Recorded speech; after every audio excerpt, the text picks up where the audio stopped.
മനോഹരമായി ഒഴുകിയിരുന്ന ഇരുവഴിഞ്ഞുപുഴ നശിക്കുന്നത് കണ്ടാണ് ദാമോദരൻ പുഴ സംരക്ഷണത്തെക്കുറിച്ച് ആലോചിച്ചത്. കുറഞ്ഞ ചിലവിൽ കരുത്തുറ്റതും മനോഹരവുമായ രീതി എന്ന നിലയിലാണ് മുള നട്ടുപിടിപ്പിച്ചത്. മണ്ണിടിച്ചിൽ കുറഞ്ഞതിനൊപ്പം പുഴയ്ക്ക് കൃത്യമായ അതിർത്തിയും നിർണയിക്കപ്പെട്ടു.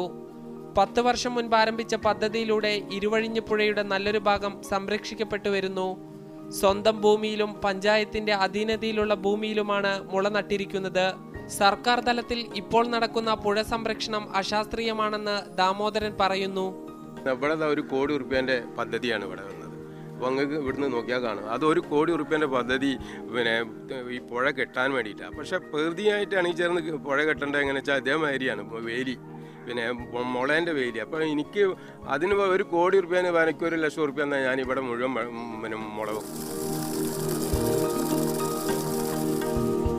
ഇതിനകം 500-ലധികം മുളകൾ നട്ടുപിടിപ്പിച്ചു. പുഴ സംരക്ഷണത്തിനായി ദാമോദരൻ നട്ടുപിടിപ്പിച്ച മുളത്തോട്ടം ഇന്ന് പരിസര പ്രദേശങ്ങളിലെ ജനങ്ങളുടെ വിശ്രമ കേന്ദ്രം കൂടിയാണ്.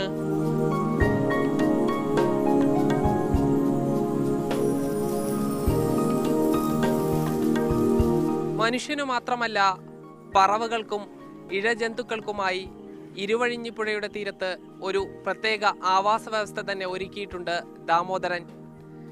ക്യാമറ പേഴ്സൺ സനോജ് കുമാർ ബേപ്പൂരിനോടൊപ്പം സാജിദ് അജ്മൽ, മീഡിയ 1 കോഴിക്കോട്.